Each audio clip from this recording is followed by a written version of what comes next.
Vous aimez l'atmosphère de Monaco, Romain? Quand on aime les sports mécaniques en général, c'est un lieu particulier, non? Ouais, c'est un lieu particulier. Ça fait partie de ces quelques événements dans le sport auto qui sortent du lot.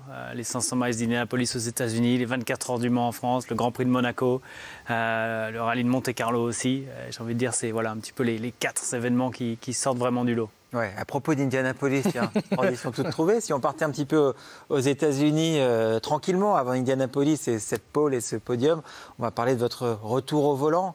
On reviendra sur Monaco tout à l'heure parce qu'il y a la course de F2 dans une vingtaine de minutes. Mais votre retour au volant, Romain, avec ça, ce sont les qualifications, votre retour en pole position, c'était un moment fabuleux, j'imagine. C'était il y a 8 jours, samedi dernier. Ouais, c'était un moment fabuleux. Je savais que ça faisait 10 ans que je n'avais pas signé une pole position. Les médias m'ont annoncé que ça faisait 3600 et quelques jours. Le chiffre n'était pas joli et c'était top pour toute l'équipe. Je pense voilà, ça a été une belle expérience. Et puis ensuite, mener un départ lancé, mener la course derrière, se battre pour la victoire, retrouver ces sensations qui m'ont tant manqué ces dernières années, c'est fantastique et je prends un plaisir fou. Ouais. Alors le départ lancé en pole, effectivement, il y avait beaucoup de paramètres à gérer. Ça ressemble à un restart de F1 ou c'est différent? C'est un petit peu différent et vous avez rendez-vous le matin avec le directeur de course et il faut lui expliquer quelle vitesse vous allez décider d'emmener le groupe. Ça, c'est le privilège du poleman. Voilà, à quel point vous allez ensuite, à quel moment vous allez accélérer à fond et à partir du moment où la tour de contrôle a votre télémétrie et votre pédale de gaz à fond, ils annoncent le drapeau vert. D'accord. Donc Dale Coyne, le patron de mon écurie, a énormément d'expérience en IndyCar, c'est un ancien pilote lui-même. Et je lui avais dit, je vais attendre le dernier moment pour accélérer, comme ça je ne vais pas donner l'aspiration aux autres. Il m'a dit non, tu accélères très tôt à la sortie du virage 13, comme ça tout le monde est encore en train de tourner et tu verras, ça se passera bien. D'accord, et vous l'avez écouté? Je l'ai écouté, ça s'est bien passé. Pas mal, très belle histoire. On signe un papier, après on doit accélérer là où on a dit qu'on allait accélérer, parce qu'on sait que quand on est pilote, parfois entre une promesse et l'exécution de la promesse, il y a une petite différence. Écoutez, j'ai à peu près respecté ce que j'avais dit, et c'est vrai que c'est tout nouveau, c'est très différent. Mais c'est une atmosphère que j'aime, c'est la course automobile que j'aime et j'espère qu'on va pouvoir continuer à se battre aux avant-postes et pourquoi pas rouler encore plus là-bas. Ouais. Et ces images-là, elles sont un petit peu antérieures au début du championnat.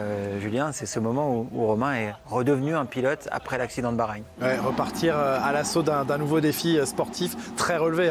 L'IndyCar, on ne débarque pas comme ça en IndyCar et ça s'est vraiment bien passé. Moi, j'ai une question puisqu'on parle des grands événements, Monaco, les 500 miles d'Indianapolis. Romain, combien de temps avant de vous voir au départ des 500 miles d'Indianapolis? Écoutez, c'est vrai que ça fait bizarre de les regarder rouler. Ils ont la qualification aujourd'hui. C'est impressionnant, c'est beau et je me dis qu'à chaque fois qu'ils font une course et que je la fais pas, je dégringole au classement. Alors, j'étais pas allé cette année pour regarder le classement général, mais c'est sûr que quand on se bat aux avant-postes, on a envie de plus. Maintenant, on va voir. On prend les choses les unes après les autres. Je pense que les 6 derniers mois étaient riches en émotions. Le retour à la compétition à Barber, la première course de l'année où j'avais les yeux très humides au moment du lancement, à aller faire ma première pole position en 10 ans, un premier podium en 5 ans. Voilà, les choses avancent comme elles se doivent et on va laisser le temps faire ce qu'il doit faire. Il n'a pas dit non. Oui, et ça ne peut pas être cette année, puisque les qualifs, c'est de l'autre côté de l'Atlantique et c'est dans 3 heures. Elles seront à vivre d'ailleurs ce soir avec toutes nos équipes sur les antennes de Canal. Vous parliez de ce retour en course. Alors on a vu les coulisses, d'ailleurs ça fera l'objet d'un documentaire spécifique diffusé au cours de cette année. On a vu les coulisses des essais de Barber et on va voir la course sur ce même circuit de Barber. Et comme avec vous, les choses ne se passent pas toujours aussi simplement. Eh bien, dès le premier tour, vous avez dû passer au travers de ça, Romain.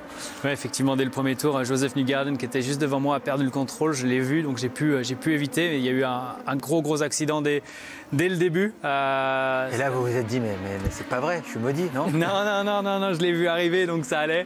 J'ai pu me décaler sur le côté. Et une des premières choses que j'ai demandé, c'est est-ce que tout le monde est sorti des voitures, est-ce que tout le monde va bien? Voilà, c'est quelque chose que j'ai réalisé. Et aux États-Unis, il y a vraiment une camaraderie entre tous les pilotes qui n'existe pas forcément sur les autres championnats, parce qu'il y a peut-être aussi cette notion de danger et de risque qui est là sur les ovales. Et du coup, les pilotes prennent soin les uns des autres. Ouais. Est-ce que vous avez senti, malgré tout, un élan de sympathie autour de vous y compris en F1, quand vous êtes revenu dans le paddock d'Abu Dhabi, Grand Prix que vous ne pouviez pas disputer. Et puis même, dès l'instant après votre accident de Bahreïn, c'est vrai qu'on a entendu aux radios tous les pilotes s'inquiéter, prendre des nouvelles. Vous vous êtes senti soutenu par la communauté aussi des pilotes? Oui, effectivement, soutenu. Et puis ça a été, comme je l'ai dit, ça a été une expérience terrible, Bahreïn 2020, mais en même temps extrêmement positive pour le reste de ma vie. Je vois les choses différemment aujourd'hui. Et je l'ai dit, je suis très heureux. Et j'ai eu message sur la pole position à Indianapolis. Esteban Ocon m'a envoyé un message, c'était adorable. Et puis au moins 6 ou 7 des pilotes IndyCar aussi qui m'ont envoyé un WhatsApp pour me féliciter, ils étaient contents pour moi. Et ça, c'était top. Vous n'êtes pas seul français en IndyCar. Il y a Simon Pagenaud qui a gagné les 500 miles d'Indianapolis il y a 2 ans. Il y a Sébastien Bourdet, multiple champion du monde du Champ Car, la catégorie IndyCar, mais dans sa dénomination précédente. Là aussi, il y a une petite communauté qui se forme. Ouais, c'est chouette. Simon et Sébastien ont été adorables. Ils m'ont vraiment ouvert les portes de l'IndyCar en m'expliquant, en me donnant des conseils. Ça m'a beaucoup aidé, puisque ça reste un challenge d'aller découvrir un nouveau championnat de l'autre côté de l'Atlantique où vous ne connaissez pas les pistes, pas la voiture, personne. Et donc avoir 2 Frenchies là-bas, c'est super. Et puis sur mon Instagram, j'ai posté cette photo que j'aime tant de Simon, qu'on voit derrière son masque, super heureux, venir me saluer dans la voiture au moment où je signe la pole à Indianapolis. Et il est venu de lui-même dans mon cockpit en me disant « Génial mec, c'est trop cool ». Et j'ai trouvé que c'était tellement beau. Une vraie camaraderie aussi que vous trouvez certainement là-bas. Alors il y avait une promesse qui vous avait été faite par Toto Wolff au moment, dans les minutes ou dans les heures qui ont suivi votre accident de Bahreïn, c'était de vous faire tester la Mercedes. Alors la promesse va être tenue dans les semaines qui viennent. Et il y a quelques semaines, vous êtes allé préparer cet événement qui va être absolument incroyable. Vous allez rouler dans la Mercedes championne du monde. Effectivement, j'ai la chance de rouler dans la Mercedes championne du monde 2019, celle de Lewis Hamilton, qui avait d'ailleurs gagné le Grand Prix de France au Paul Ricard sur ce même circuit. Donc ça va être fantastique. Je reste fan de sport automobile et de Formule 1.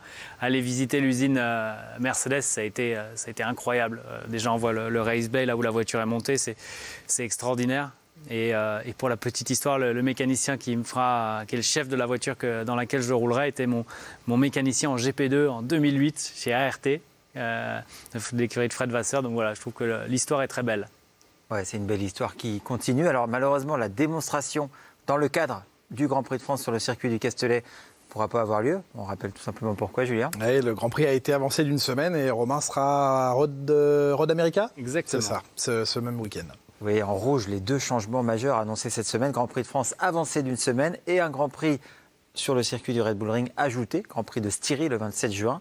On retombe sur nos pieds du calendrier tel qu'il était prévu à partir du Grand Prix d'Autriche le 4 juillet. Et cette modif fait que les spectateurs du Grand Prix de France, et il y en aura, n'auront pas la chance de vous voir au volant de la voiture en démonstration. Vous avez un nombre de kilomètres déjà prévu pour la séance qui, elle, se tiendra bien le mardi à la date prévue? Oui, effectivement, le mardi 29 juin, on a 450 km pour la journée. C'est une centaine de tours. Donc c'est une journée de test grandeur nature offerte par Mercedes. J'ai été impressionné par leur accueil à l'usine, par l'ouverture des ingénieurs en m'expliquant tout ce qu'il y avait derrière les boutons, en me faisant essayer leur dernier simulateur, dernier cri qui est extraordinaire. Et donc cette journée, ça va être sympa. Et tout à l'heure, je recevais un message de l'ingénieur qui me fera rouler en me demandant quel jour j'arrivais, à quelle heure, pour commencer à mettre les choses en place. Ouais, on ne va pas se quitter comme ça, et on ne va pas laisser Romain achever sa carrière en Formule 1 comme ça. C'est ce qu'avait dit Toto Wolff avec beaucoup de classe. Margot, Laurent également vous a rejoint et Franck, ça va être une émotion particulière, un jour spécial de voir Romain au volant d'une Mercedes.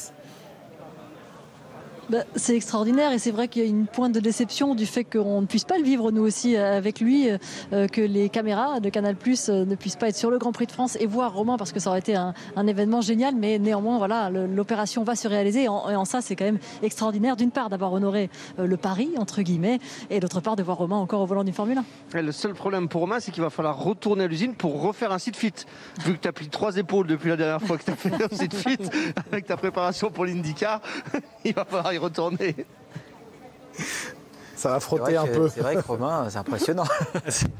Et c'est pas assez. C'est vrai que l'IndyCar est extrêmement physique de ce côté-là. J'aime ce challenge, mais oui, on trouvera, on limera un peu le carbone pour me faire rentrer dans la voiture s'il faut. Ouais.